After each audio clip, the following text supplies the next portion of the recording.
અમે રાજકીય પક્ષ છીએ, અમે કોઈ ભજન મંડળી નથી.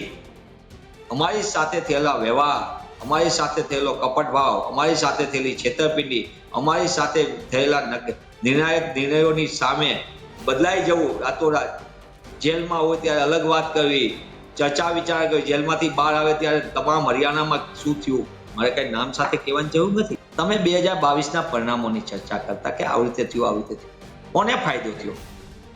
એક બાજુથી સમગ્ર બાબતને લઈને એ કહેનારા લોકો કે ભારતીય જનતા પાર્ટી સામે અમે લડશું મજબૂતીથી, અમે હરાવવા માટે આવ્યા છે, તેમને કોને મદદ કરી? 2022ના પરિણામો કોને મદદ કરતા માટે બન્યા હતા? સરકાર વિરોધી મતનું વિભાજન કરનારામાં કોણ માધ્યમ બન્યા હતા? તમારે અમારો સહયોગ પણ લેવો છે, એક તરફી નિવેદનો કરવા છે, તમારે મન ફાવે તેવા નિવેદનો પણ કરવા છે, અપરિપક્વતાથી તમારે વાતે કરવી છે, અને પછી બીજી બાજુથી કોંગ્રેસ પક્ષ આગળથી તમારે સંપૂર્ણ સહયોગ જોતો છે. મારે ગુલાબજાંબુ પણ ખાવું છે અને મારે સુગર ડાયાબિટીસનો ડર પણ રાખવાનું, બંને વસ્તુ ન થાય. ગુલાબજાંબુ ખાવ તો સંપૂર્ણપણે સન્માન સાથે સાથીદારનું, મોટા ભાઈનું માન સન્માન જળવાય. તાત્કાલિકપણે અખિલ ભારતીય કોંગ્રેસ સમિતિ દ્વારા 41 વરિષ્ઠ આગેવાનોને સીધી જવાબદારી સોંપવામાં. આ વરિષ્ઠ આગેવાનોની યાદી જુઓ, એઆઈસીસીના ઓબ્ઝર્વર જે બન્યા એમાંના બીકે હરિપ્રસાદજી અખિલ ભારતીય કોંગ્રેસ સમિતિના તો રાષ્ટ્રીય મહાસચિવ રહ્યા અને ગુજરાતના સંગઠન પ્રભારી, સમગ્ર રાજ્યના સંગઠનના રહ્યા છે પ્રભારી. એમને એક જિલ્લાની જવાબદારી સોંપવામાં આવે. જિલ્લા પસંદગી માટેની ટીમના હેડ તરીકે એઆઈસીસીના એક ઓબ્ઝર્વર હશે, એની સાથે 4 પ્રદેશ કોંગ્રેસના નિરીક્ષકો હશે. આમ 5 જણની ટીમ જિલ્લા કક્ષાએ તમામ સાથે વાર્તાલાપ કરીને, અહીંયાની સ્થિતિ જોઈને, અહીંયાના રાજકીય, સામાજિક, આર્થિક તમામ પાસાઓ જોઈને સંગઠનને મજબૂતી માટે તમામ બાબતોને ધ્યાનમાં લઈને એની પસંદગી પ્રક્રિયા હાથ ધરાશે. અને એના ભાગરૂપે જ અખિલ ભારતીય કોંગ્રેસ સમિતિ દ્વારા નિમાયેલા એઆઈસીસીના ઓબ્ઝર્વર અને પીસીસીના ઓબ્ઝર્વરની સંયુક્ત એક બેઠક 15મી તારીખના રોજ અરવલ્લી જિલ્લાના મોડાસા ખાતે બપોર 3 કલાકે મળવા જઈ રહી છે, જેમાં અમારા રાષ્ટ્રીય નેતા સન્માનીય રાહુલજી વિશેષ ઉપસ્થિત રહીને આ વાર્તાલાપ એ રણનીતિનો વાર્તાલાપ, આ વાર્તાલાપ ભારતીય રાષ્ટ્રીય કોંગ્રેસ આગામી દિવસમાં સંગઠનમાં કઈ પ્રકારનો બદલાવ લાવવા માંગે છે એની ચર્ચા વિચારણા કરશે. યુથ કોંગ્રેસની પણ ચૂંટણીની જાહેરાત કરી દેવામાં આવી છે. અમે આ વિશે પણ વધુ માહિતી ભેગી કરી રહ્યા હતા. પણ તમે જુઓ કે એક રીતે લોકશાહી ગણી શકાય કે ચૂંટણી આવે, એકબીજાના સામસામે લડે, પણ તમને એવું નહીં લાગતું કે પછી એ જૂથ વર્ષો સુધી સામસામે રહે છે, અને પછી એના કારણે પણ કોંગ્રેસમાં જેમ કે એ પછી નેતાઓ મોટા થાય અથવા તો કોઈ જવાબદારી નિભાવે ત્યારે પણ મનમાં તો એ વસ્તુ હોય જ છે. જબ્બો પકડીને હું જનરલ સેક્રેટરી થઉં એવું નહીં, હું મારી તાકાત ઉપર હું માથા ભેગા કરી કહું. અને એટલા જ માટે હું ઘણી વખત કહેતો હોઉં છું કે આ દેશના લોકતંત્રની સૌથી મોટી બ્યુટી એ છે, આપણી સુંદરતા એ છે લોકતંત્રની, કે રાજાશાહીની અંદર માથા કાપીને રાજા થવાતું હતું. આ લોકતંત્રની સૌથી મોટી સુંદરતા એ છે કે માથા ભેગા કરીને આપણે નેતૃત્વ કરી શકાય છે. નમસ્કાર મિત્રો, ગુજરાત કોંગ્રેસ અને અધિવેશન પૂર્ણ થઈ ગયું અને લોકો પૂછતા હતા કે હવે શું થશે, ફક્ત વાતું છે કે પછી કઈ બદલાવ પણ આવશે. અને ત્યારબાદ ગુજરાત કોંગ્રેસે પોતાનો પહેલો ઘા માર્યો છે. જિલ્લા પ્રમુખની પસંદગીમાં અલગ અલગ ધારાધોરણ સામે આવ્યા છે અને લોકો વચ્ચે વાત થઈ રહી છે કે હવે એ બદલાવની ધીરે ધીરે શરૂઆત થઈ રહી હોય તેવું લાગી રહ્યું છે. આપણી સાથે ગુજરાત કોંગ્રેસના સિનિયર પ્રવક્તા મનીષભાઈ જોડાયા છે. મનીષભાઈ, આપનું સ્વાગત છે ગુજરાત તકમાં. મનીષભાઈ, પહેલા તો એ જણાવો કે અધિવેશન કેવું રહ્યું અને ત્યારબાદ જે જિલ્લા પ્રમુખની પસંદગીનો નિર્ણય સામે આવ્યો છે, કારણ કે જિલ્લા પ્રમુખને બોલાવવામાં પણ આવ્યા હતા દિલ્હી, સાથે શહેર પ્રમુખ પણ હતા, ત્યારથી નક્કી હતું કે પછી અધિવેશન પછી આ તમામ વસ્તુ નક્કી કરવામાં આવી છે? ભારતીય રાષ્ટ્રીય કોંગ્રેસનું અધિવેશન પૂજ્ય મહાત્મા ગાંધી અને સરદાર સાહેબની પાવનધરા ઉપર 8 અને 9 એપ્રિલના રોજ યોજાઈ ગયું. ઐતિહાસિક અધિવેશન. હંમેશા કોંગ્રેસનું અધિવેશન ઐતિહાસિક એટલા માટે કહી રહ્યો છું કે કોંગ્રેસના અધિવેશનમાં હંમેશા દલથી ઉપર લઈને દેશ, એટલે કે કોંગ્રેસના અધિવેશનમાં સામાન્ય જનતાને પડતી મુશ્કેલી, દેશની જનતાને પડતી મુશ્કેલી, દેશ સામેના પડકારો ક્યાં છે અને દેશને કેમ આગળ લઈ જવાઈ શકે, એના માટે કોંગ્રેસ કેવી રીતે માધ્યમ બને, તે સર્વાંગી ચર્ચા હંમેશા કોંગ્રેસ વર્કિંગ કમિટીમાં અને ત્યારબાદ કોંગ્રેસ વર્કિંગ કમિટીએ ચિંતન મનન વરિષ્ઠ નેતાઓ કર્યું હોય એની સંપૂર્ણપણે વિગતો સાથે રાષ્ટ્રીય અધિવેશનમાં એને આખરી ઓપ અપાતા હોય છે. અને એ જ રીતે સાબરમતીના તટ ઉપર યોજાયેલું આ અધિવેશન ફરી એક ગુજરાત માટે અને કોંગ્રેસ પક્ષ માટે દેશ માટે પણ બહુમૂલ્ય સાબિત થશે. ગુજરાતમાં છઠ્ઠું અધિવેશન હતું. ગુજરાતને ગર્વ લઈ શકાય એવું આ છઠ્ઠું અધિવેશન હતું. CWCની બેઠક પણ બીજી જે અમારી મળી હતી એ સરદાર સ્મારક ખાતે, ઐતિહાસિક સરદાર સ્મારક ખાતે. ત્યાં પણ અમારા વરિષ્ઠ નેતા, અમારા રાષ્ટ્રીય અધ્યક્ષ સન્માનીય મલ્લિકાર્જુન ખડગેજી, અમારા CPP ચેરપર્સન શ્રીમતી સોનિયા ગાંધી, અમારા સન્માનીય નેતા જનનેતા રાહુલજી સહિત તમામ વરિષ્ઠ આગેવાનો, એ કોંગ્રેસ વર્કિંગ કમિટીના સન્માનીય બધા મેમ્બરોએ વિસ્તૃતપણે 5 કલાક કરતાં વધુ સમય સુધી સતત ચર્ચા કરી. આપ પણ એના માધ્યમના સાક્ષી બન્યા છો. ગહન ચર્ચા પછી નાના નાના મુદ્દાઓ સાથે દેશની જનતાને 2014 પહેલા કઈ સ્થિતિ હતી, 4 થી 14માં આપણે શું દેશની જનતા માટે કરી શક્યા, અને કોંગ્રેસની હંમેશા નીતિ રહી છે કે સામાન્ય માણસના જીવનમાં કેમ બદલાવ લાવી શકાય. એ જ રીતે 10 વર્ષમાં 14 થી 24માં કઈ રીતે દેશની જનતાને મુશ્કેલીમાં, દેશ કેવો મુશ્કેલીમાં મુકાણો છે, અહંકારી શાસકો પોતાની મનમાની કરીને કઈ રીતે બંધારણીય સંસ્થાઓ પર હુમલો કરે છે, સરકારી સંસ્થાઓને કઈ રીતે વેચી દેવામાં આવે છે, આ તમામ પાસાઓની બધી બાબતથી વિચાર વિમર્શ થયો. અને ત્યારબાદ એના આધારે જ આપ જોતા હશો કે 9મી એપ્રિલના રોજ સાબરમતીના તટ ઉપરના અધિવેશનમાં એના રિઝોલ્યુશન પણ આવ્યા. આ પહેલું એવું અધિવેશન હતું 140 વર્ષના ભારતીય રાષ્ટ્રીય કોંગ્રેસના ઇતિહાસમાં કે જે અધિવેશનમાં એક રાજ્ય માટે ઠરાવ થાય. કોંગ્રેસના અધિવેશનમાં દેશના સર્વાંગી બાબતનો તો થાય. સરદાર સાહેબનો ઐતિહાસિક ઠરાવ થયો, સરદાર સાહેબ રાષ્ટ્ર શિલ્પી અને રાષ્ટ્રના નેતા, પણ ગુજરાતને ધ્યાનમાં લઈને, ગુજરાતના મુદ્દાઓને ધ્યાનમાં લઈને પણ એક વિશેષ ઠરાવ થયો. મને એમ લાગે છે કે આ ઐતિહાસિક અધિવેશનની એક પણ એક બખૂબી હતી જ્યારે ગાંધી સરદારના ગુજરાતમાં આ અધિવેશન યોજાયું હતું. સાહેબ, મારી વાત એ જ હતી કે જિલ્લા પ્રમુખની વરણીને લઈને હવે સમાચાર સામે આવી રહ્યા છે. એટલે કે જ્યારે રાહુલ ગાંધી ગુજરાત આવ્યા હતા ત્યારે પણ એક વાત હતી કે જિલ્લા પ્રમુખોને એક તાકાત આપવામાં આવશે અને જિલ્લાથી એક સંગઠન ઊભું કરવામાં આવશે જે રણનીતિ સાથે કોંગ્રેસ આગળ વધશે. એટલે હવે જે સમાચાર સામે આવ્યા છે કે જિલ્લા પ્રમુખને આવનાર સમયમાં વરણી થશે, તે બાબતને લઈને હવે શું થઈ શકે? ગુજરાતમાં રાહુલજીનો અને ભારતીય રાષ્ટ્રીય કોંગ્રેસનો હંમેશા લગાવ રહ્યો છે અને એના ભાગરૂપે જ આપ જોતા હશો કે શ્રીમતી સોનિયા ગાંધી હોય, રાજીવજી હતા તે સમયે, ઇન્દિરાજી હતા, તે હંમેશા ગુજરાતની વારંવાર મુલાકાત લેતા હતા અને સામાન્ય નાગરિકો સાથે હંમેશા કોંગ્રેસના કાર્યકરો સાથે, કોંગ્રેસજનો સાથે વાર્તાલાપ કરતા.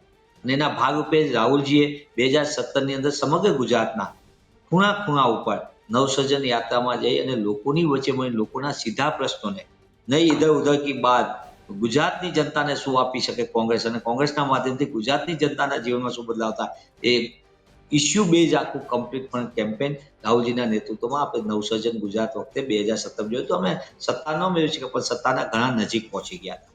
એ જ રીતે રાહુલજીએ ફરી એક વખત ગુજરાત કોંગ્રેસને મજબૂતી આપવા માટે અને ગુજરાત કોંગ્રેસના જે એમને સંસદના પટલ ઉપર કીધું હતું કે જે રીતે ભાજપા અહંકારી શાસકો છે અને ગુજરાતમાં જ અમે હરાવીશું, એ વાત જ્યારે એમને કીધી હતી ત્યારે એની પાછળનો આખો રોડમેપ હતો અને એ રોડમેપના એક વસ્તુ અત્યારે અમલમાં આવી રહી છે. રાહુલજી સૌથી પહેલા 7 અને 8મી માર્ચે ગુજરાતમાં આવ્યા. તેમને અમારા વરિષ્ઠ આગેવાનોથી લઈને સંપૂર્ણપણે અમારા જિલ્લા કક્ષાના પ્રમુખો, જિલ્લાના પ્રમુખો, અમારા બ્લોક તાલુકા કક્ષાના પ્રમુખો, એ તમામ સાથે સીધો સંવાદ કર્યો અને પછી રાહુલજી 8મી માર્ચે કાર્યકરો સાથે સંવાદ કર્યો અને એમાં રાહુલજી બહુ સ્પષ્ટપણે કાર્યકરોને આદેશ આપ્યો, એમની સાથે ચર્ચા વિચારણા કરી અને આ સંવાદ છે એ સંવાદે ગુજરાતના કોંગ્રેસના કાર્યકરોને જે જનતાની આકાંક્ષા અને અપેક્ષા છે એને લઈને એક નવો જોમ જુસ્સા સાથે એક નવી દિશા આપી. ત્યારબાદ રાહુલજી 3જી તારીખે એટલે કે 27, 28 અને 3જી એપ્રિલ આ 3 દિવસ સમગ્ર દેશના 700 જેટલા જિલ્લા કોંગ્રેસ સમિતિના પ્રમુખો સાથે આદરણીય મલ્લિકાર્જુન ખડગેજી, આદરણીય રાહુલજી અને અમારા સંગઠનના ઇન્ચાર્જ જનરલ સેક્રેટરી એસી વેણુગોપાલજીની ઉપસ્થિતિમાં ગુજરાતની 3જી એપ્રિલના રોજ જે જિલ્લાની બેઠકો યોજાઈ જિલ્લાના પ્રમુખો સાથે અને એમાં પણ વિસ્તૃત પણ ચર્ચા થઈ. સંગઠન રાષ્ટ્રીય નેતૃત્વ શું ઈચ્છી રહ્યું છે, કઈ રીતની તમારી તકલીફ છે, તમે પક્ષ આગળ શું અપેક્ષા રાખો છો, પક્ષે શું કરવું જોઈએ, આવા તમામ પ્રકારનો સામૂહિક સંવાદ, વન વે નહીં 2 વે, હું હંમેશા કહેતો સંવાદ થયો. એટલે કે એક તરફ ઉપરથી ડિલિવર કરે ને બીજાએ સાંભળવાનું હોય અને એ કે ત્યાં આંખ ફરે ત્યાં તાલીઓ પાડવાની, એ પ્રકારનું નહીં. કોંગ્રેસમાં લોકતાંત્રિક રીતે સંવાદ થાય છે અને એ સંવાદ આપ વારંવાર જોતા પણ હશો અને એના કારણે જ એ જિલ્લા પ્રમુખોને એક સત્તા આપવાની અને સશક્ત બનાવવા માટેની આખી એક રણનીતિ નક્કી થઈ. અમારી બેલગાંવના સંમેલનની અંદર પણ છેલ્લે આ એક નક્કી થયું હતું. અમારું એક ટાસ્ક ફોર્સ ગ્રુપ બન્યું હતું સંગઠનને નવો ઓપ આપવા માટે, એના નવીનીકરણ માટે, એના સુધારણા માટે, અને એના ભાગરૂપે Gujarat Congress a pilot project તરીકે પસંદ થયો. એ પણ ગુજરાત કોંગ્રેસના કાર્યકર્તા તરીકે અમારા સૌના માટે ગર્વની વાત છે. પણ સાથોસાથ રાહુલજીએ અધિવેશનમાં પણ પોતાની આખી વાત દેશના પ્રશ્નોની સાથે, જનતાની તકલીફો અને કોંગ્રેસ જન તરીકે આપણી સૌની શું જવાબદારી છે, આપને વચ્ચે કહેતા હું મારી વાતને ગર્વ અનુભવું છું કે કોંગ્રેસ પક્ષના નેતા અમારા રાહુલજી એ સાહસિક નેતૃત્વ કરી રહ્યા છે. તેમને જ્યારે 7મી ને 8મી માર્ચે આવ્યા ત્યારે કાર્યકરોની વચ્ચે ખુલ્લા મને કીધું અમારી ખામીઓ શું છે, કોંગ્રેસ સંગઠનની ખામી શું છે. આ સાહસિક વાત છે. બધા નથી કહી શકતા, બધા તો તાલીઓ પડાવે, કે તૈયાર કરે, સ્ટીરિયો ટાપ, રોબોટિક સ્ટાફ એવું ચાલે. રાહુલજીએ સ્પષ્ટપણે કીધું જે છે એ છે, જ્યાં ખૂટે છે તેને સુધારણા કરશો, જ્યાં નવીનીકરણ કરવાનું છે, નવા લોકોને જોડવાનું છે એ થશે. આ એક સાહસિક વાત ખુલ્લા મંચ ઉપરથી કેવી, મને એમ લાગે છે કે આ બહુ ઓછા નેતાઓમાં આ પ્રકારનું હોય છે વાત, અને રાહુલજીએ કરી બતાવી હતી. આપ સૌ એના સાક્ષી બન્યા હતા. એ જ રીતે અધિવેશનમાં પણ રાહુલજીએ સમગ્ર દેશની અને દેશ સામેના પડકારની વાત કરી, અને ગુજરાત કોંગ્રેસના અને સમગ્ર દેશમાંથી આવેલા એઆઈસીસીના ડેલિગેટને, ઇન્વાઇટીસને જે રીતે રાહુલજીએ આદરણીય મલ્લિકાર્જુન ખડગેજીએ જે રીતે માર્ગદર્શન આપ્યું, અમારા વરિષ્ઠ નેતૃત્વએ માર્ગદર્શન આપ્યું, ગુજરાતમાંથી પણ અનેક આગેવાનોને આ અધિવેશનમાં બોલવાની તક મળી. એ પણ અગત્યની વસ્તુ છે. પણ અમે કોંગ્રેસના જિલ્લા કોંગ્રેસ સમિતિને સશક્ત બનાવવા માટે અને એમને એમ્પાવર કરવા માટે, એટલે કે સમગ્ર પ્રક્રિયામાં સંગઠનના માધ્યમથી આખી વ્યવસ્થામાં જે સુધારણા અને નવીનીકરણ કરવાની છે, એના ભાગરૂપે અધિવેશન બાદ આપે જોયું છે કે ગઈકાલે તાત્કાલિકપણે અખિલ ભારતીય કોંગ્રેસ સમિતિ દ્વારા 41 વરિષ્ઠ આગેવાનોને સીધી જવાબદારી સોંપવામાં. આ વરિષ્ઠ આગેવાનોની યાદી જુઓ, એઆઈસીસીના ઓબ્ઝર્વર જે બન્યા એમાંના બીકે હરિપ્રસાદજી અખિલ ભારતીય કોંગ્રેસ સમિતિના તેઓ રાષ્ટ્રીય મહાસચિવ રહ્યા અને ગુજરાતના સંગઠન પ્રભારી, સમગ્ર રાજ્યના સંગઠનના રહ્યા છે પ્રભારી. એમને એક જિલ્લાની જવાબદારી સોંપવામાં આવી. તમે મહત્વ સમજો. થોડાક સાહેબ મહારાષ્ટ્રથી આવે, થોડાક સાહેબ અમારા સ્ક્રીનિંગ કમિટીના ઉમેદવારોની પસંદગીના સમગ્ર ગુજરાતના ચેરમેન હતા. તમે વિચાર કરો, એક જિલ્લાના પ્રમુખની પસંદગી માટે રહેશે. એટલે અખિલ ભારતીય કોંગ્રેસ સમિતિ સ્પષ્ટપણે ગંભીરતાથી ગુજરાતના સંગઠનને વધુ મજબૂતી આપવા માટે અને કોંગ્રેસના સંગઠનની મજબૂતીના માધ્યમથી જનતાને ન્યાય મળે એ પ્રકારના રસ્તા તરફ અમે આગળ વધી રહ્યા છીએ. રણનીતિ છે અને એના જ ભાગરૂપે ગુજરાતમાંથી 183 પૂર્વ એમએલએ, હાલના વિધાયકો, પૂર્વ ધારાસભ્યશ્રીઓ, વિપક્ષના નેતા, પૂર્વ વિપક્ષના નેતા, પૂર્વ જિલ્લા પ્રમુખો, પૂર્વ શહેર પ્રમુખો એક ક્રાઇટેરિયા બનાવ્યો હતો અમારી પોલિટિકલ અફેર્સ કમિટીના.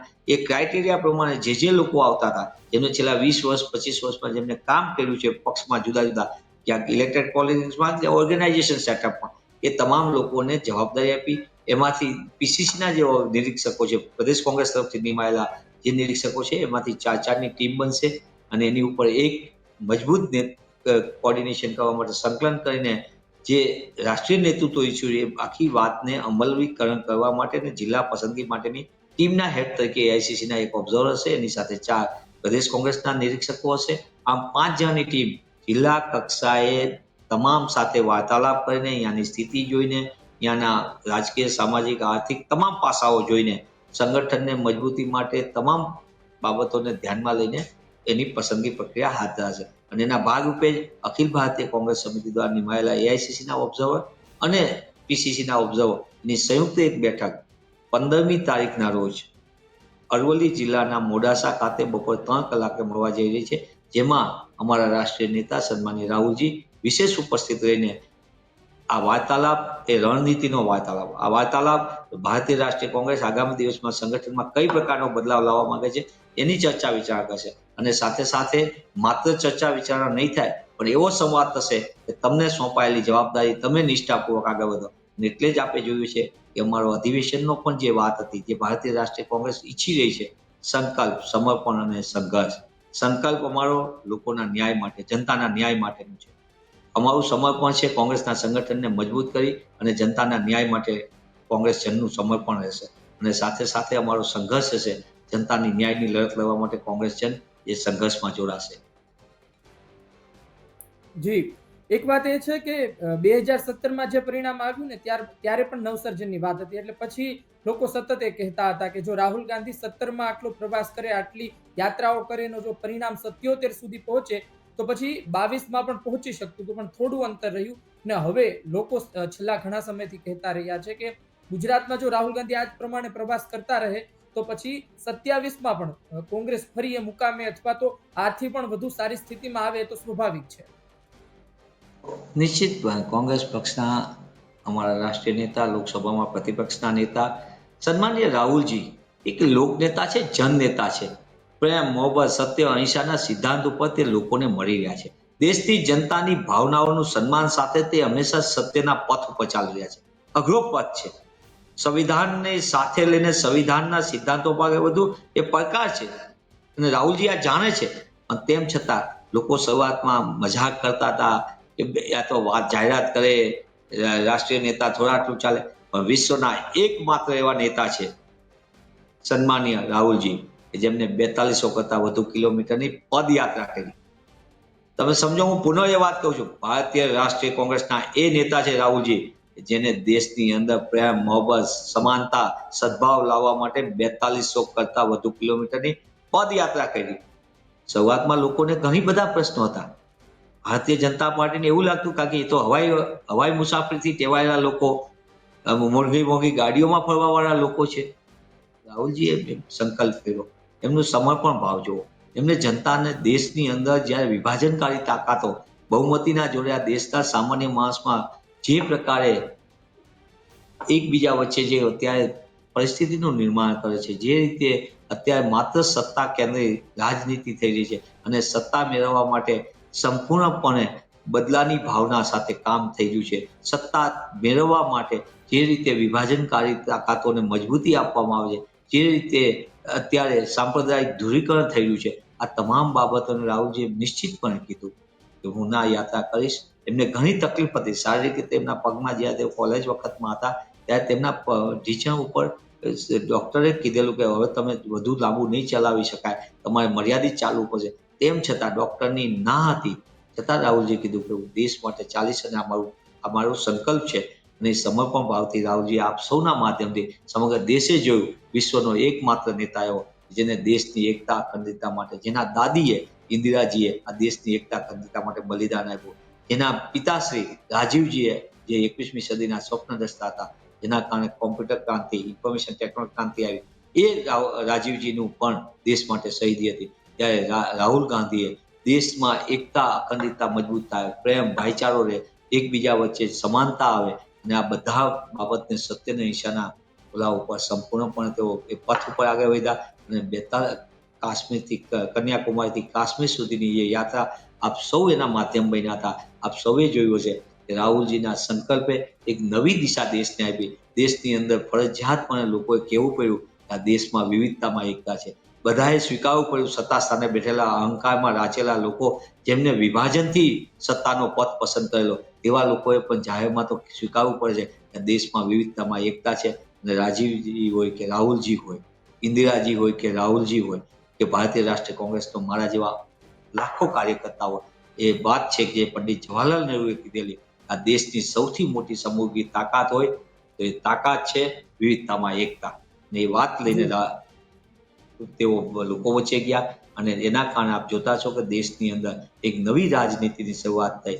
દેશની અંદર ફરી રાહુલજી એ જ વાત લઈને નીકળ્યા છે કે સંવિધાન બચાવો, એ સંસદથી લઈને સડક સુધી આ દેશની બંધારણીય સંસ્થાઓ પર જે રીતે સત્તામાં બેઠેલા લોકો હુમલા કરે છે, ત્યારે સંવિધાન બચાવવા માટે રાહુલજીએ જે સમર્પણ નક્કી કરીને સમર્પણ ભાવથી સંકલ્પ કર્યો છે, એ ભારતીય રાષ્ટ્રીય કોંગ્રેસના દરેક કાર્યકર્તા લોકો વચ્ચે જઈને એ સંકલ્પને આગળ વધારશે. જી મનીષભાઈ, યુથ કોંગ્રેસની પણ ચૂંટણીની જાહેરાત કરી દેવામાં આવી છે. અમે આ વિશે પણ વધુ માહિતી ભેગી કરી રહ્યા હતા.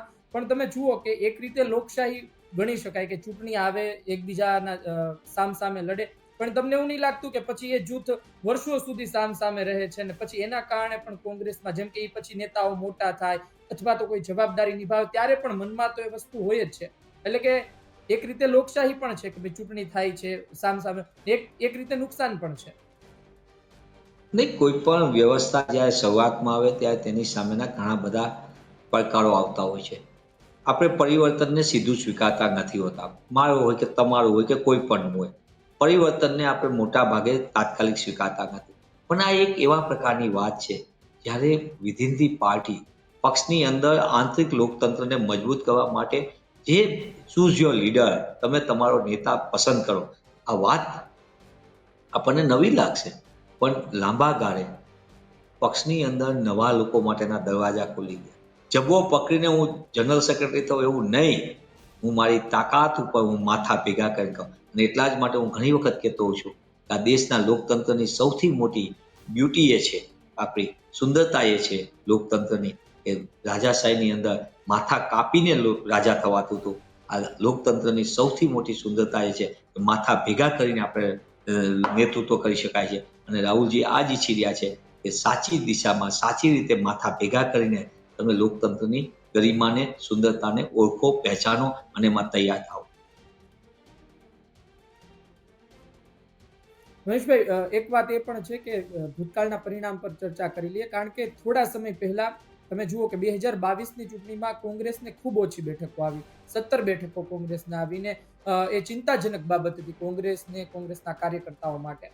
પરંતુ જ્યારે એ બાબતનું મને લાગે કોંગ્રેસે તો બહુ એનાલિસિસ કર્યું છે, પણ અમે જોયું ત્યારે અમને ખબર પડી કે 20 જેટલી વિધાનસભા બેઠક તેવી છે કે જ્યાં કોંગ્રેસની હારનું માર્જિન છે. જેમ કે 3000 વોટથી હારી હોય કોંગ્રેસ, તો 3000 થી 3500 4000 મત આમ આદમી પાર્ટીને મળ્યા હોય. એટલે તમને લાગે છે કે ભાઈ ત્યારની જે સ્થિતિ સર્જાણી, ખરા અર્થમાં એક ત્રીજો પક્ષ આવવાથી, ત્રિપાખ્યા જંગ હોવાથી આ સ્થિતિ સર્જાણી. અને આપે પણ થોડા સમય પહેલા જે નિવેદન આપ્યું હતું કે ભાઈ આમ આદમી પાર્ટીને લઈને, ગઠબંધનને લઈને, ત્યારબાદ એક ખૂબ નિવેદન વાયરલ થયું હતું અને એક માહોલ પણ બની રહ્યો છે. લોકો સવાલ કરી રહ્યા છે કે વિસાવદરમાં ગઠબંધન કોંગ્રેસ કરશે કે નહીં. લાંબા સમયથી અટવાયેલા જ્યારે તમે મને માઇક વગર મળો ત્યારે પણ આ પ્રશ્ન સુંદર હોય છે તમારો, ઓન સ્ક્રીન પણ તમારો પ્રશ્ન સુંદર હોય છે. પણ તમને એક સરસ મજાની વાત કહું. 2022ના પરિણામ અમારા સૌના માટે વિપરીત હતા, આંચકાજનક હતા. કોંગ્રેસના કાર્યકર્તા તરીકે આગેવાનો સૌના માટે, ઘણા અમારા માટે આંચકાજનક હતા. અમે નિશ્ચિતપણે એ પરિણામોની વિસ્તૃતપણે, નિશ્ચિતપણે અમે એની ચર્ચા વિચારણા કરી, એનું મૂલ્યાંકન કરી રહ્યા અને એમાંથી ફરીથી ઊભું થવાનો પ્રયત્ન કરીને અમે આગળ વધી રહ્યા છીએ. જ્યાં લગી ગઠબંધનની વાત આવે ત્યારે પણ મેં કીધું હતું, આજે પણ કહું છું, મારે તમારી આગળથી સહયોગ લેવો છે અને સાથે સાથે તમારી સાથે દુર્વ્યવહાર કરવો છે. મારે મારો અહંકાર છતો કરવો છે અને પછી ખાનગીમાં તમારો સહયોગ માટે નમસ્તે કરવું છે. બંને વસ્તુ ન થાય. તમારે સહયોગ લેવો હોય, તમારે અમારો સાથ જોતો હોય તો એના માપદંડો હોય, એની સાથેની ચર્ચા વિચારણા હોય અને એ અમારું પ્રદેશનું નેતૃત્વ યથા સમયે યોગ્ય નિર્ણય કરશે. પણ સૌથી મોટામાં મોટી વાત, તમે 2022ના પરિણામોની ચર્ચા કરતા કે આવી રીતે થયું, આવી રીતે થયું. કોને ફાયદો થયો? એક બાજુથી સમગ્ર બાબતને લઈને એ કહેનારા લોકો કે ભારતીય જનતા પાર્ટી સામે અમે લડશું મજબૂતીથી, અમે હરાવવા માટે આવ્યા છે, તેમને કોને મદદ કરી? 2022ના પરિણામો કોને મદદ કરતા માટે બન્યા હતા? સરકાર વિરોધી મતનું વિભાજન કરનારામાં કોણ માધ્યમ બન્યા હતા? પ્રત્યક્ષ હોય કે પરોક્ષ, પોતાના વ્યક્તિગત મહત્વાકાંક્ષામાં પણ પોતે ક્યાંક ભાગ બન્યા હોય, પણ એ પરિણામોએ શું સાબિત કર્યું? સત્તાધારી પક્ષને મદદ કરતા. અમે તો અહંકાર કોઈ દી નથી રાખ્યો. અમે તો જ્યાં જ્યાં કોંગ્રેસની હંમેશા નીતિ રહી છે, ગઠબંધનના નિયમનું સંપૂર્ણપણે પાલન કરવાનું. ક્યાં ગયા હતા હરિયાણાની અંદર, જેલમાંથી છૂટીને એમના મુખિયા કઈ રીતે કરી ગયા, કઈ રીતે હરિયાણાની અંદર તેમને બહાર આવીને કઈ પ્રકારનો રોલ ભજ્યો, 5-10 બેઠક લેવાને બદલે બધી બેઠક ઉપર લડશો. હું પ્રશ્ન કરું છું, આ સ્ક્રિપ્ટ કોના દ્વારા લખાઈ હતી અને લખાયેલી સ્ક્રિપ્ટને કોણે અમલમાં મૂકી? મારો પ્રશ્ન છે આ. એક જાહેર જીવનના વ્યક્તિ કરે, 30 વર્ષથી NSUના કાર્યકર્તાથી લઈને આજ દિન સુધી કામ કરું છું. મારો પ્રશ્ન છે, આપને પણ પ્રશ્ન થવો જોઈએ, દિલ્હીની અંદર જે સ્ક્રિપ્ટમાં કઈ જગ્યાએ કોણ ક્યુ લખાવતા હતા, કોણ નક્કી કરતું હતું? મારે વિશેષમાં નથી કહ્યું, મારા પ્રશ્ન છે આ. જાહેર જીવનના એક વ્યક્તિ તરીકે કોંગ્રેસે તો એક તરીકે ગુજરાતમાં લોકસભાની ચૂંટણીની અંદર અમે ભરૂચ, અમારા વરિષ્ઠ નેતૃત્વ જ્યાંથી વર્ષોથી કામ કર્યું, સ્વર્ગસ્થ અહેમદભાઈ પટેલે જેને દેશને અને રાજ્યને નેતૃત્વ આપ્યું કોંગ્રેસને, ગુજરાતની અંદર અનેક યોજનાઓ અહેમદભાઈ પટેલના માધ્યમથી ગુજરાતને વધુ લાભ થયો. એ ટ્રેન વ્યવહાર રેલવેમાં હોય કે પછી ફાર્માસ્યુટિકલ ઇન્ડસ્ટ્રીનો હોય, ગુજરાતને જે કોઈ ફાયદા મળતા હોય એમાં હંમેશા સ્વર્ગસ્થ અહેમદભાઈ પટેલે પોતાનો અહમ ભૂમિકા ભજવી. એ અહેમદભાઈ પટેલના વિસ્તાર ભરૂચની અંદર અમે તો ખુલ્લા મને કીધું કે ભાઈ આવો, તમારા ઉમેદવાર લડે, કોઈ વાંધો નહીં, અમે સહયોગ કરશું સંપૂર્ણપણે. તમે જુઓ, અમારા પ્રમુખ શ્રી આદરણીય શક્તિસિંહ ગોહિલ ભાવનગરથી આવે છે. વર્ષોથી એમનું નેતૃત્વ એ જિલ્લા પંચાયતના એક બેઠક ઉપરથી જીતીને નેતૃત્વ કરનાર યુવા નેતા શક્તિસિંહજી ગોહિલ નાની ઉંમરની અંદર મંત્રીમંડળમાં મહત્વના હોદ્દા ધરાવનાર શક્તિસિંહજી અમારા સન્માનીય નેતાને જાહેર જીવનમાં એક્રોસ ધી પાર્ટી જેનું સન્માન છે એવા આદરણીય શક્તિસિંહજીએ પોતે પોતાનો વ્યક્તિગત અમને હજારો કાર્યકર્તાઓ એમને આવીને કહેવાય કે સાહેબ તમે ભાવનગરથી આવો છો ને અત્યારે તો તમે પ્રદેશ અધ્યક્ષ છો, આ કઈ રીતે થઈ શકે? એમને કીધું કે નહીં, અત્યારે ગોલ ભારતીય જનતા પાર્ટીને હરાવવાનું છે અને રાષ્ટ્રીય નેતૃત્વ જ્યારે કીધું છે ત્યારે હું પણ મારી કોઈ વ્યક્તિગત મમત કે એને રાખવાને બદલે જે નિર્ણય પક્ષ કરશે એ પક્ષના નિર્ણયમાં હું પણ જોડાઈશ. આ કેટલું મોટી વાત છે, આ કેવું સહેલું છે. મને અઢી વાક્ય બોલતા બહુ સરળ લાગે. આપણે ખાલી એક નાનું પદ છોડી નથી શકતા, સરપંચ પદ મળ્યું હોય તો નહીં, અગા ભાઈ વચ્ચે વિવાદ થઈ જાય, પરિવારો વચ્ચે વિવાદ થઈ જાય. માનનીય શક્તિસિંહજી એક જ મિનિટની અંદર કહી દીધું કે નહીં, રાષ્ટ્રીય નેતૃત્વ ઈચ્છે છે એમાં એક પણ પ્રકારનો ફેરફાર કાંઈ નહીં થાય. પ્રદેશના નેતૃત્વ સાથે રહીને એમને તરત કીધું અમે ભાવનગરની બેઠક અમારા ગઠબંધન તરીકે અમે આપ્યું, ઇન્ડિયા ગઠબંધનના સાથીને. નિષ્ઠાપૂર્વક અમારા લોકોએ કામ કર્યું. આપ જોતા હશો સમગ્ર જિલ્લાની અંદર કોંગ્રેસનું એક આગવી તાકાત છે. ભાવનગર જિલ્લામાં, બોટાદમાં કોંગ્રેસની આગવી તાકાત છે.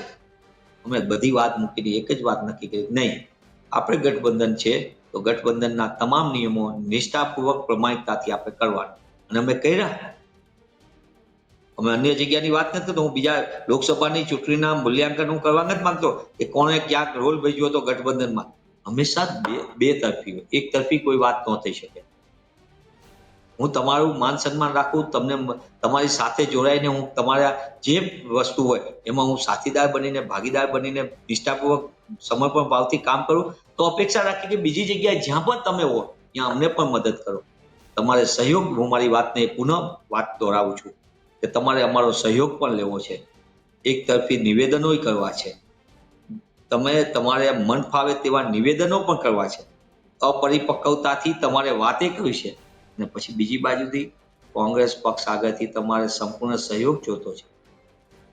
મને એમ લાગે છે કે બંને વસ્તુ, મારે ગુલાબ જાંબુ પણ ખાવું છે અને મારે સુગર ડાયાબિટીસનો ડર પણ રાખવાનું, બંને વસ્તુ ન થાય. ગુલાબ જાંબુ ખાવ તો સંપૂર્ણપણે સન્માન સાથે સાથીદારનું, મોટા ભાઈનું માન સન્માન જળવાય. તમારી માપદંડની વાત હોય તો ઇન્ડિયા ગઠબંધનના નિર્ણય સાથે પ્રદેશ નેતૃત્વ યથા સમય, યોગ્ય સમયે સ્થાનિક નેતૃત્વ અમારું જિલ્લાનું છે, જુનાગઢ જિલ્લાનું, એ તમામ વિસાવદરના કાર્યકર્તાઓ સાથે તમામ સાથે વાર્તાલાપ સંવાદ કરશે. અમારું પ્રદેશનું નેતૃત્વ એ અંગે તમામ ચર્ચા વિચારણા કરશે, યથા સમયે યોગ્ય નિર્ણય કરશે. મનીષભાઈ, વાત એ છે, આ નિવેદન જ્યારે પહેલા પણ સામે આવ્યું હતું ને ત્યારે વાત એ હતી કે મર્યાદા બહાર જઈને તમે વાત ના કરો, એવું તો એમને નિવેદન શું આપ્યું હતું? કારણ કે ભૂતકાળમાં એક બે નિવેદન અમારા ધ્યાનમાં હતા, જેમ કે ગેનીબેન ઠાકોરની સામે આમ આદમી પાર્ટીના નેતાએ નિવેદન આપ્યું હોય, પછી હજુ એક દિવસ પહેલા જ કહ્યું હોય કે ભાઈ કાર્યકર્તાઓ, પ્રવક્તાઓના કહેવાથી કશું થતું નથી. એટલે કે એ નિવેદનો હમણાં આવે છે, પણ પહેલાના એવા કોઈ નિવેદન છે કે જેનાથી કોંગ્રેસ અને આમ આદમી પાર્ટી વચ્ચે થોડો ખટરાગ વધ્યો છે, તો આપ શેર કરી શકો છો? નહીં, નિશ્ચિતપણે જે તે સમયે ચૂંટણીની જાહેર થયા પહેલા એક તરફી ઉમેદવાર જાહેર કરી દેવો, ઉમેદવાર જાહેર થયા પછી સીધા જ પોતાને મન ફાવે તે પ્રકારના નિવેદન, અમારે કોની સામે એમ કે લડવાનું છે? કોંગ્રેસ ઉપર આરોપ મૂકવા છે અને સાથોસાથ તમારે બીજે દિવસે સહયોગ માટેની પત્રકાર પરિષદે કહ્યું છે. હું નિશ્ચિતપણે કહું છું, હું કોંગ્રેસ પક્ષમાં નીતિગત નિર્ણયનો ભાગીદાર નથી, પણ હું કોંગ્રેસ પક્ષનો કાર્યકર્તા તરીકે ભારતીય રાષ્ટ્રીય કોંગ્રેસના ગુજરાત એકમનો ચહેરો છું. હું કોંગ્રેસ પક્ષના મીડિયા ડિપાર્ટમેન્ટનો હેડ છું અને મારી વાત હું જે કહેતો છું એ હંમેશા એ પ્રકારે જ કહું છું. મેં કોઈ દિવસ બિલો બેલ્ટ વાત કરી નથી. મારા જાહેર જીવનના 30 વર્ષમાં પણ મેં કોઈ દિવસ ઉતરતી ભાષાનો કોઈ દિવસ નથી. હંમેશા હું સંયમિત ભાષાનું વાત કરવા માટે ટેવાયેલો છું, એ મારી જીવનશૈલી છે. પણ સાથે સાથે જ્યારે ભારતીય રાષ્ટ્રીય કોંગ્રેસની વાત આવશે ત્યારે હું કોઈ પણ પ્રકારના સમાધાનમાં ન માનનારો વ્યક્તિ છું. અને એટલા માટે જ કહું, જો મારા પક્ષ ઉપર કોઈ પણ પ્રકારના તમે આરોપનામું કરવા માંગતા હશો અને ખોટા આક્ષેપો કરવા માંગતા હશો તો તમે સહયોગની અપેક્ષા પણ ભૂલી જજો. છેલ્લો સવાલ પૂછી લઉં. હજુ હમણાં 2 દિવસ પહેલા અમે વાત કરી હતી, તો એ વાત થોડી સોફ્ટ હતી. જ્યારે અમે કોંગ્રેસની વાત કરી, જ્યારે ગઠબંધનની વાત કરી, ત્યારે આમ આદમી પાર્ટીના પ્રવક્તા દ્વારા એવું કહેવામાં આવ્યું કે આપણે એવું શું કામ વિચારીએ કે ગઠબંધન નહીં થાય, એવું જ વિચારીએ કે ગઠબંધન થાય ને. એમણે એવું કહ્યું કે અમને તો ખૂબ અપેક્ષા છે કે કોંગ્રેસ ગઠબંધન કરશે. અને વાત ત્યાં સુધી આવી પહોંચી કે કોંગ્રેસને પણ ખબર છે કે ભાઈ ગોપાલ ઇટાલિયા જેવા વ્યક્તિ વિધાનસભામાં જશે તો વિપક્ષ પણ મજબૂત થશે. અને વિસાવદરમાં આજે સંમેલન છે તો ત્યાં પણ ગોપાલ ઇટાલિયા બોલ્યા છે કે ભૂતકાળમાં બહુ ચાન્સ આપ્યા લોકોએ તમને, હવે તમે પણ સાથ આપો. નહીં, નિશ્ચિતપણે કોઈ પણ પોતાની વ્યક્તિગત વાત કરવાનો દરેકને અધિકાર છે. જે લોકતંત્રની સૌથી સુંદરતા તો એ છે કે દરેક વ્યક્તિ પોતાની વાત રજૂ કરી શકે છે. પોતાની વાત કોઈ પણ પક્ષ હોય કે વ્યક્તિ હોય પોતાની વાત કરે છે. પણ કોંગ્રેસ પક્ષમાં હંમેશા નિર્ણય પક્ષથી ઉપર વાત આવે ત્યારે પક્ષ પહેલા હોય છે, શખ્સ પહેલા નથી હોતો. અને શખ્સને જ્યારે વાત કરવાની આવે તો શખ્સ પોતાની વાત રજૂ કરી શકે. હું કોંગ્રેસના પક્ષના કાર્યકર તરીકે હું મારી વાત રજૂ કરી શકું, પણ નિર્ણય પક્ષના નેતૃત્વએ કરવાનો છે. અને પક્ષનો નેતૃત્વ સમયે જે તે ચર્ચા વિચારણા પછી જે એમને યોગ્ય લાગે. અમારી માટે સંપૂર્ણપણે એક વાત નિશ્ચિત છે કોંગ્રેસ પક્ષની, કે કોંગ્રેસ પક્ષ ઈચ્છે છે કે વિભાજનકારી તાકાતોની હાર થાય, આ રાજ્યની નાગરિકોને ન્યાય મળે, એવા જનપ્રતિનિધિ આવે અને એ જનપ્રતિનિધિ સંપૂર્ણપણે વિસાવદરની જનતાને સંપૂર્ણપણે મદદ કરતા બને. તમે જોતા હશો અત્યારે વિધાનસભાની અંદર કોંગ્રેસ પક્ષના ચૂંટાયેલા ધારાસભ્યો 12 છે. અમે 17 ચૂંટાયા હતા, એમાં તોડફોડ કરીને, લોકતંત્રની હત્યા કરીને, ગળું ઘોંટીને ભારતીય જનતા પાર્ટીએ તમામ હથકંડા અજમાવ્યા. પણ તેમ છતાં અમારા 12 ધારાસભ્યો 167 ને 160 ને એમને મોંઘા પડી રહ્યા છે. તમે વિચાર કરો, ભારતીય જનતા પાર્ટીની અમાપ બહુમતી, તમામ તંત્ર ઉપર કબજો, વિધાનસભાના પટલ ઉપર જવાબો સાચા નહીં આપવા, વિધાનસભાની પટલ ઉપર ચર્ચાથી દૂર ભાગવું, આ બધી માનસિકતા છતાં તમામ હથકંડા વચ્ચે પણ અમારા 12 ધારાસભ્યો મરજીવાની જેમ એક મુદ્દા ઉપર લડે છે. એ રાજ્યના ખેડૂતનો પ્રશ્ન હોય, રાજ્યના વિદ્યાર્થીઓના શિક્ષણના અધિકારની વાત હોય, કે યુવાનોના રોજગારની વાત હોય, કે પેપર ફૂટવાની વાત હોય, કે પછી ભ્રષ્ટાચારની વાત હોય, કે પછી મહિલા સુરક્ષાની વાત હોય, કે અન્યાય કરનારાની વાત હોય, કે રાજ્યને નુકસાન કરતા પરિબળોની વાત હોય, કે પછી નશાના વેપાર કરનારા તત્વોને બે રોકટોક વેપલો કરવાના પરવાના આપનાર ભારતીય જનતા પાર્ટીના ભ્રષ્ટ શાસકોના નીતિ રીતિ ઉપર હોય, એ ગૃહ વિભાગનો આસમાનનો ભ્રષ્ટાચાર હોય, ગામથી લઈને ગાંધીનગર ને શહેરથી લઈને સચિવાલય સુધી આ બધાની વચ્ચે કોંગ્રેસ પક્ષ એક થઈને નેક થઈને સમર્પણ ભાવથી રાજ્યની જનતાનો અવાજ બને છે. એ પણ એક ગૌરવ સાથે આપે પણ નોંધ લીધી છે અને તમામ માધ્યમોએ પણ નોંધ લીધી છે. મનીષભાઈ, તમે વાત કરી ને કે 17 માંથી 12 ધારાસભ્યો થઈ ગયા, એટલે મને વચ્ચે યાદ આવ્યું કે ખરા અર્થમાં એવી કોઈ ડીલ થઈ હતી? કારણ કે આમ આદમી પાર્ટી સતત એવું કહેતી રહી છે કે ભાઈ અમે તો વાવના બદલે વિસાવદર માંગ્યું હતું. ભૂતકાળમાં પોરબંદરની પેટા ચૂંટણી થઈ, અન્ય પેટા ચૂંટણીમાં પણ અમે ઉમેદવાર નહોતા ઉતાર્યા. મને એવું લાગે છે કે આવા ડીલ કે આવા પ્રકારના સંવાદો એ જાહેર પટલ ઉપરથી કે તમારા માધ્યમથી થયા હોય. પ્રદેશનું નેતૃત્વ બંને પક્ષનું ચર્ચા વિચારણા કરતું હોય છે અને એ ચર્ચા વિચારણા કરીને જે તે જગ્યાએ રાષ્ટ્રીય નેતૃત્વના માર્ગદર્શનથી નિર્ણય કરતું હોય છે. આ ખુલ્લા મેદાનમાં ચર્ચા થતી હોય ને આ કોઈ, મને એવું લાગે છે આ કઈ કબડ્ડી કે ખોખોની રમત નથી કે જે આવી રીતે બધાની વચ્ચે ચર્ચા થાય. જે તે સમયની હંમેશા કોંગ્રેસે, મેં પહેલા પણ કીધું, ફરીથી પુનઃ એ વાતને દોહરાવું છું, કોંગ્રેસ પક્ષ હંમેશા નીતિમત્તાથી તમામ ગઠબંધનના સિદ્ધાંતોનું પાલન કરીને હંમેશા એ નીતિ નિયમોની રાજનીતિને સફળ બનાવવામાં હંમેશા રહ્યું છે. અમારે જે છોડવું પડે એ છોડતા હોય છે. આપણે જોયું હશે, પણ ભૂતકાળના અનુભવો પણ અમે યાદ રાખીએ. અમે રાજકીય પક્ષ છીએ, અમે કોઈ ભજન મંડળી નથી. અમારી સાથે થયેલા વ્યવહાર, અમારી સાથે થયેલો કપટ ભાવ, અમારી સાથે થયેલી છેતરપિંડી, અમારી સાથે થયેલા નિર્ણાયક નિર્ણયોની સામે બદલાઈ જવું રાતોરાત, જેલમાં હોય ત્યારે અલગ વાત કરવી, ચર્ચા વિચારણા કરવી, જેલમાંથી બહાર આવે ત્યારે તમામ હરિયાણામાં શું થયું મારે કઈ નામ સાથે કહેવાની જરૂર નથી, દેશ આખું જાણે. તો આ બધી વાત કોના માટે? દરેકે પોતાનો ચહેરો એ અરીસામાં જોવાની જેવું છે અને આત્મમૂલ્યાંકન કરવાની જેવું છે. નિર્ણય તમારે કરવાનો છે. કોઈ વ્યક્તિ વિધાયક બને એ જરૂરી નથી. તેઓ વિચારથી વિધાયક બને છે અને દેશની જનતા માટે અને રાજ્યની જનતા માટે શું માધ્યમ બને છે. આ વાત સામૂહિક નિર્ણયની હોય છે. તમારે અમારી ઉપર ગમે તેવા પાયા વગરના આક્ષેપો કરવા અને બીજે દિવસે સહયોગે માગો, એ બંને વસ્તુ ન થઈ શકે. તમારે ચટપટું ખાવું છે અને સાથે સાથે તમને તીખાસની ફરિયાદો કરવી છે, એ પણ ન ચાલે. તમારે નિશ્ચિત કરી લેવું પડે નીતિ રીતિ સાથે.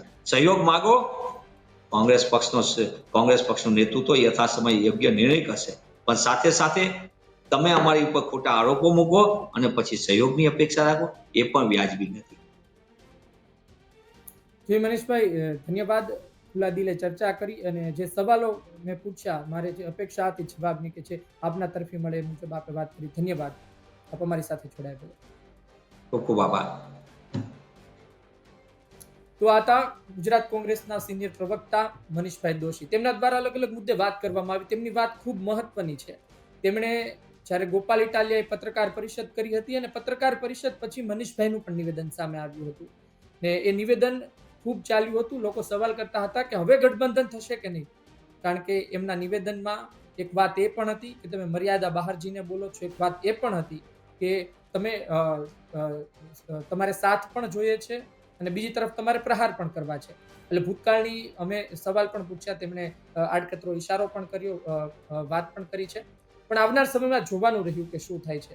તેમણે હજુ એવું નથી કહ્યું કે ગઠબંધન નહીં જ થાય, નિર્ણય ઉપરથી આવશે, પરંતુ પરિસ્થિતિ ભૂતકાળમાં જે સર્જાણી છે, ગુજરાતના કોંગ્રેસના કાર્યકર્તાઓએ જે જોયું છે, બેશક કે આમ આદમી પાર્ટીના આવવાથી કોંગ્રેસને મોટું નુકસાન થયું છે, કારણ કે જે વોટ શેર હતો, વોટ શેર કોંગ્રેસનો જે રહ્યો છે, એ વોટ શેર ખૂબ, એટલે જે 2022માં 27% સુધી આવી ગયો. આ વોટ શેર ભૂતકાળમાં એટલો બધો નીચો નથી આવ્યો અને 37% સુધી રહ્યો છે, 37% સુધી રહ્યો છે, તેનાથી પણ નીચે આવી ગયો. અને તેની સરખામણીમાં આમ આદમી પાર્ટીને પણ 12-13% જેટલો વોટ શેર મળ્યો. એટલે કે જે મત હતા ભારતીય જનતા પાર્ટીની વિરુદ્ધના, તેમાં ભંગાણ પડ્યું. તે બે ભાગમાં વહેંચાયા, કારણ કે ભારતીય જનતા પાર્ટીનો વોટ શેર પણ 47% આજુબાજુ તો રહ્યો છે. તેનો તો વોટ શેર જળવાળ ઉપરથી 52-53% સુધી પહોંચ્યો. એટલે આ અતિ મહત્વની વાત છે. વોટ શેરની વાત પણ કરવી અતિ મહત્વની છે. હવે જોઈએ કે આવનાર સમયમાં શું થાય છે.